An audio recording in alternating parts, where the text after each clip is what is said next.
I had suffered for a number of years from a serious skin condition, a skin rash that had started on my legs and eventually worked its way up over my entire body. The condition was undiagnosed by what I would call traditional medicine. I went to dermatologists, I went to allergists for testing. I took a number of what I would again call traditional medicines, steroids, over a long period of time with no relief. I saw probably 60 dermatologists, so much so that I was taken by one of the dermatologists I was seeing. I was taken to the VA hospital here in Houston for a dermatology convention. I was asked to be looked at by the people attending the convention.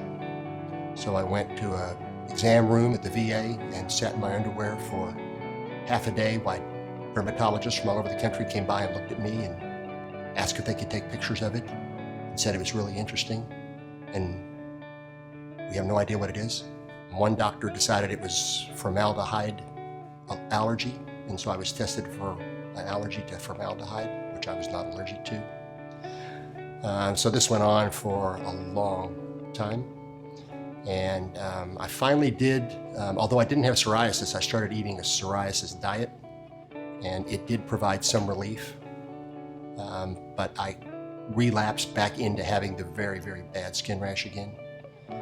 Then in February of 2014, I was rushed to the hospital and had perforated colon. So I had colon surgery for them to repair my colon.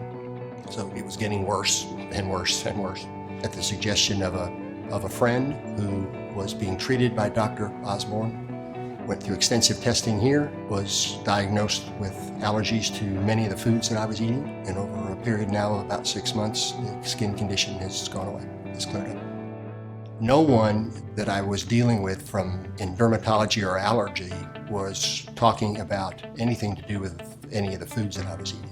It was always diagnosed as a skin condition, not as an internal condition that was showing up on my skin. And it was only Dr. Osborne who determined that it was indeed allergens that I was putting into my body that my body was allergic to. My skin was what was trying to get it out of my body, so it was coming out through my skin. It was never looked at as something that my body may be doing from the inside out rather than from the inside in. There was no way that I would ever go back to trying to live the way that I lived before, to eating the foods that I ate before, knowing that I'm allergic to them, knowing that it's a hereditary condition, that it's something that I did get from my parents, knowing that my father actually passed away from diverticulitis. But now I know what my issue is and will continue to be, and I will continue to live a gluten-free, grain-free, dairy-free life. You might not find your answers with the type of doctors that you would normally think that you should go to. Again, my skin condition, you would think dermatology. I had tremendously bad seasonal allergies. My daughter was on the drill team, and my son played soccer, and so I was always in the spring and in the fall, I was always out on the soccer fields or out at the football games watching my daughter cheer, and it was misery. I could barely see, my eyes would get so bad.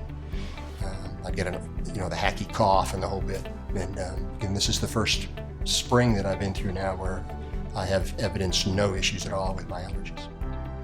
We recommend Dr. Osborne to friends of ours on a regular basis. We already have people that are in here because of our recommendation. My son, who is a cardiothoracic surgeon at a major hospital, is having issues, and he's thinking of coming down and seeing Dr. Osborne. So it only makes sense.